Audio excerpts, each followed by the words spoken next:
High friends, welcome back to my channel. আশা করি তোমরা প্রত্যেকে ভালো আছো। আমিও ভালো আছি। ভীষণ ঠান্ডা পড়েছে আমাদের নর্থ বেঙ্গলের দিকে, ভীষণ।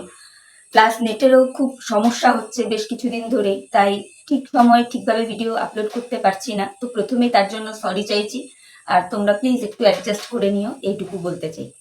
তো এখন কি ব্যাপারে কথা বলতে এসছি, তো চলো মূল টপিকসে ঢুকে যাই।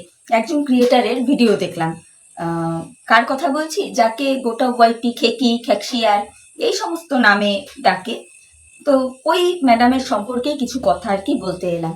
তো প্রথমেই ওই ম্যাডামের এবং ম্যাডামের ফ্যামিলির প্রতি সম্পূর্ণ রেসপেক্ট রেখেই জানাচ্ছি যে ওনার শ্বশুর মশাইয়ের আত্মার শান্তি কামনা করি। ওনারা এই টাইমটা ভালো থাকুক, সুস্থ থাকুক, মনে জোর রাখুক, আর সমস্ত শোক তাপ ভুলে গিয়ে যেন সামনের দিকে ওনারা সবাই সুস্থভাবে এগিয়ে যেতে পারে, এই কামনাই করছি। তো দেখে খারাপ লাগলো যে এই রকম একটা সিচুয়েশনে উনি কন্ট্রোভার্সি করতে বসে পড়েছেন। উনি ওনার ব্লগ চ্যানেলে ওনার বর্তমান পরিস্থিতি একটু একটু করে দেখাতেন, তবুও মানুষ সেটা ভালোভাবেই নিত। অন্তত আমি আমার কথা বলি, ভালো লাগতো। কিন্তু যার শ্বশুরমশাই 2-3 দিন হলো মারা গেছেন, তিনি বসে পড়েছেন কন্ট্রোভার্সি করতে। কিরম একটা যেন লাগছে, মানে বারংবারই মনে হচ্ছে তার কাছে টাকা ইনকামটা, মানে সমস্ত কিছু একদিকে, টাকা ইনকাম, রেভিনিউ, ভিউজটা একদিকে। যতই মানুষ ওনাকে কমেন্ট করে বলুক না কেন যে তুমি তোমার কর্মজগতে ফিরে এসো, কাজটাকে মিস করো না, চ্যানেল রিচ ডাউন হয়ে যাবে ভিডিও না দিলে। আরে বাবা, ওই ম্যাডামের তো আমি যতদূর জানি প্রায় 11-12 হাজারের চ্যানেল। যদি 10-12 দিন ভিডিও, কন্ট্রোভার্সি ভিডিও উনি নাই বা দিতেন, কত আর ওনার রিচ এমন ডাউন হতো, কত হতো। একটা নির্দিষ্ট সংখ্যক মানুষ তো ওনাকে ভালোবেসেই দেখে, তো তারা নিশ্চয়ই ওনার ভিডিওর জন্য অপেক্ষা করত, এবং উনি 10-12 দিন পর ভিডিও করলে তারা নিশ্চয়ই দেখতো। এটা আমার ধারণা, সেই থেকে আমি বললাম। তো যাই হোক, দেখলাম উনি গতকাল আমাদের সৌমালিদিকে নিয়ে খুব মানে কথা বললেন। তো বলি কি ম্যাডাম, মানে ওই ম্যাডামকেই বলছি, আপনি মনে হয় সৌমালিদির ভিডিওগুলো ভালো করে দেখেননি, তাই না? বা দেখলেও হয়তো স্কিপ স্কিপ স্কিপ করে দেখে যান, যার জন্যই না এত আনাপ শানাপ বকতে বসে যান। বলতে বাধ্য হলাম কথাগুলো, কিছু মনে করবেন না। আপনি আপনার ভিডিওর এক জায়গায় বলছেন যে সৌমালিদি নাকি তার মায়ের পেট থেকে জন্মেই মানে একটা খারাপ নজরে তার মাকে দেখেছিল, মাকে বদনাম করেছে, ইটিসি ইটিসি এই ধরনের কথা। মানে আপনার বক্তব্য বিষয়গুলো এটাই ছিল। আজ অব্দি দেখাতে পারবেন যে সৌমালিদি তার কোনো ভিডিওতে তার মাকে অপমান করে, ডিফেম করে কোনো কিছু করার চেষ্টা করেছে? সৌমালিদি তো কোনোদিনও বলতেই চায়নি তার এই বিষয়বস্তুগুলো। যখন দর্শক তাকে জিজ্ঞেস করতো যে আচ্ছা তুমি তোমার দিদাকে মা কেন বলো, দিদা মা কেন বলো, আর তুমি তোমার নিজের মাকে মা কেন বলো, এই কোশ্চেনটা বারংবার আসছিল যখন, তখন কিন্তু সৌমালিদি বলেছে যে আমি তো আমার মা বাবার কাছে মানুষ হইনি, আমার 3 মাস বয়সে আমার দিদামা আমাকে নিয়ে গিয়েছিল, মানে আমি মামা বাড়িতে মানুষ হয়েছি, এটাই বলেছে। তাই দিদাকে আমি দিদামা বলি, আর মাকে আমি মামুনি বলি। একদম সিম্পল একটা জিনিসই কিন্তু সৌমালিদি বলেছিল। কিন্তু লক্ষ্য করে দেখুন আপনারা এই বিষয়টাকে কিভাবে কিভাবে আপনারা উল্টো পাল্টা ভাবে দর্শকের সামনে প্রেজেন্ট করছেন, একবার একটু চিন্তা করে দেখবেন। আমরা মানে এর আগে মানে এই যে আজকে সৌমালিদির সাথে সৌমালিদির ফ্যামিলির যে ঝামেলাটা হয়েছে, এর আগে সৌমালিদির বহু ভিডিওতে কিন্তু সৌমালিদির বাপের বাড়ির প্রত্যেককেই সৌমালিদির বাড়িতে দেখেছিলাম, তাই না?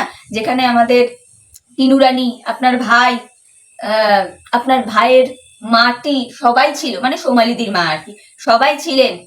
কিন্তু যখন সৌমালিদির মা সৌমালিদিকে নিয়ে, সৌমালিদির ছেলেকে নিয়ে নানান রকম কথা বললেন, তারপরে কিন্তু ওদের ভেতরে একটা অশান্তি, দ্বন্দ্ব শুরু হলো। বাকি কথা বাকি ভিউয়ার্সরা সবাই সবটা জানে।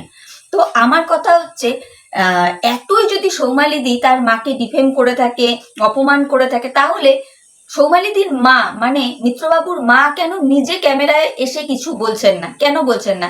এমন তো নয় যে উনি ক্যামেরা ফ্রেন্ডলি নন, এমন নয়। ওনাকে 24 ঘন্টায় মিত্রবাবুর ক্যামেরায় দেখা যায়, এবং ওনার পাতানো মেয়ে যখনই ওনাদের বাড়িতে যায় ক্যামেরা করে তাতে দেখা যায়, লাইভ করে তাতে দেখা যায়, সর্বক্ষণই তো দেখা যায়। সুতরাং এখান থেকে এটুকু পরিষ্কার যে মিত্রবাবুর মা যথেষ্টই ক্যামেরা ফ্রেন্ডলি। তাহলে উনি নিজের কথাগুলো নিজের মুখে বলছেন না কেন? কেন বলছেন না? কিছু হলেই, এর আগে একদিন দেখলাম ওনার হাজবেন্ডকে, মানে মিত্রবাবুর বাবাকে উনি বসিয়ে দিলেন। আর মিত্রবাবুর বাবা সেই টাইম কি ধরনের কথা বলেছিল কিছু বলার নেই। আর জাস্ট আমি ওই বিষয়ে আগে একটা ভিডিও করে বলেছি।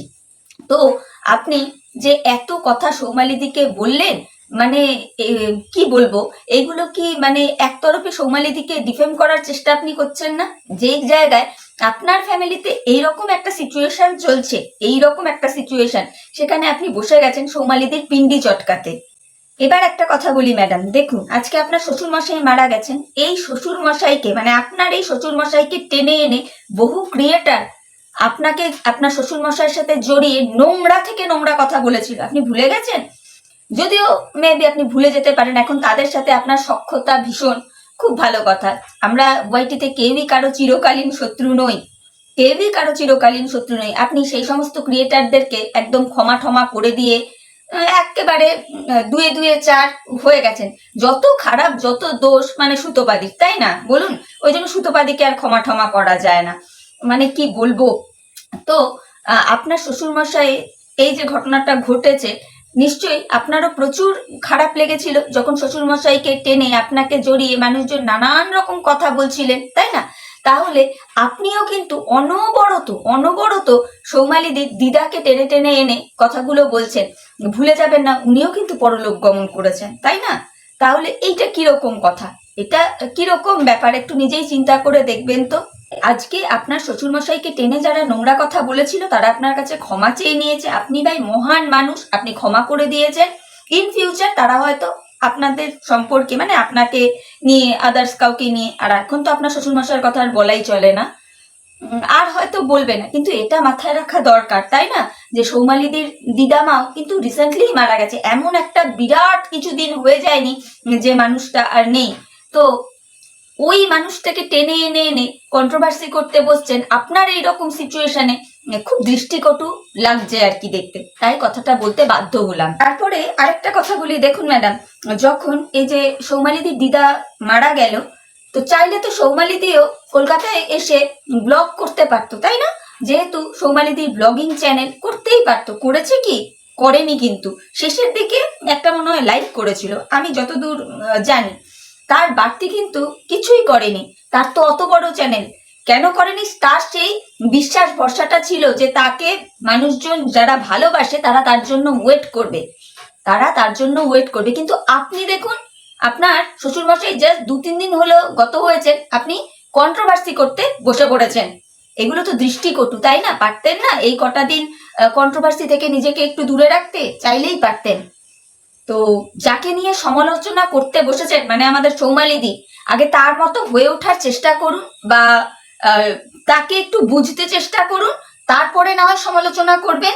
তারপরে আপনি আপনার ভিডিওর এক জায়গায় বললেন যে সৌমালিদি যদি তার দিদিমাকে এত ভালোবাসে, দিদাকে, তাহলে দিদার একটা ছবি কেন তার বাড়িতে নেই আপনি বললেন।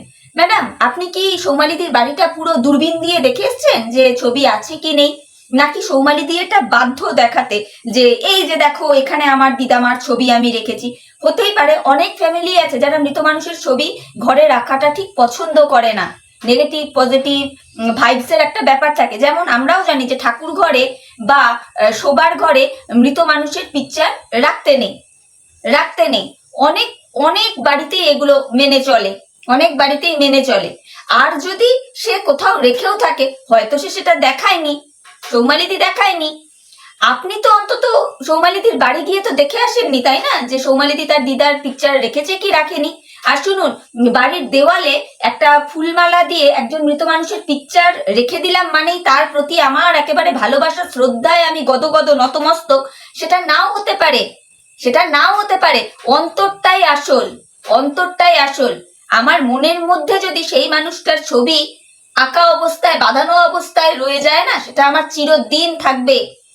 আমি যখন নিজে চলে যাব পরপারে, তখনও অবধি সেই স্মৃতিটা আমার সাথে নিয়েই আমি যাব, তাই নয় কি? খুব ভুল বললাম? দর্শক বন্ধুরা তোমরাই বলো, ঘরে আমি একটা মৃত মানুষের ছবিতে ফুল মালা দিয়ে টানিয়ে রাখলাম, তার মানে কি আমি তাকে ভীষণ ভালোবাসি, তার প্রতি আমি রেসপেক্টে একেবারে গদগদ হয়ে আছি, এর মানে কি এটা? আর যদি আমার ঘরে কোনো পিকচার না থাকে, তার মানে কি এটা থেকে এটা বোঝা যায় যে তার প্রতি আমার কোনো সম্মান রেসপেক্ট নেই? তাহলে এই ম্যাডাম মানে যে এই খেকি ম্যাডাম আর কি করে এত জোর দিয়ে বলতে পারেন যে সৌমালিদি যদি তার দিদাকে এত ভালোবাসে তাহলে তার ঘরে তার দিদার একটা পিকচার নেই কেন? আপনি তো গিয়ে দেখে আসেননি না ম্যাডাম যে পিকচার আছে কি নেই? থাকতেই পারে, সেটা হয়তো সৌমালিদি দেখায়নি, বা কোনো কিছু প্রয়োজন মনে করেছে বলে হয়তো ঘরে রাখেনি। মানে কি বলবো, কন্ট্রোভার্সি করতে হয় নিয়ে বসে পড়েন, আর এমন একটা সিচুয়েশনে আপনি কন্ট্রোভার্সি গুলো করছেন, ভীষণ খারাপ লাগছে, সিরিয়াসলি খারাপ লাগছে। তো চলুন, আর কথা বাড়াচ্ছি না, তো চলো বন্ধুরা ভিডিওটা এখানেই শেষ করছি। ভিডিওটা আর বড় করবো না। আমি এতক্ষণ যে কটা কথা বললাম, কথাগুলো ঠিক বললাম না ভুল বললাম, প্লিজ তোমরা তোমাদের মূল্যবান মতামত আমার কমেন্ট বক্সে জানিও। আর ভিডিও দেখে যদি তোমাদের ভালো লাগে তাহলে অবশ্যই একটা লাইক করো, কমেন্ট করো, শেয়ার করো, আর সাবস্ক্রাইব করে আমার চ্যানেলের পাশে থেকো। তাহলে চলো এখনকার মতো বিদায় নিচ্ছি, পরে আবার নতুন ভিডিওর সাথে দেখা হয়ে যাবে। ততক্ষণ প্রত্যেকে ভালো থেকো, tata, bye, love you all.